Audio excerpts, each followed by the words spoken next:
जैसा कि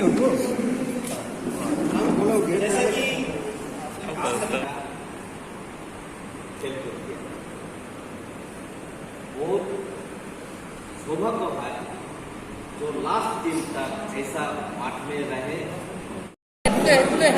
लगेगा आप बैठ नहीं रहे क्या? हाँ, डाल डाल डाल डाल हाँ दीजिए, डाल दीजिए। अरे यार बांग्ला में डाल।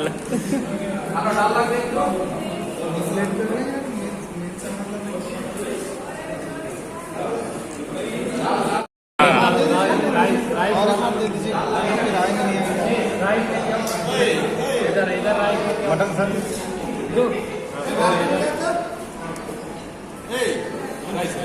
इधर डालो इधर डालो इधर डालो।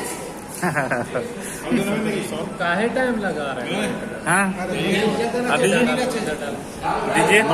हाँ दीजिए, डालो ना और दीजिए।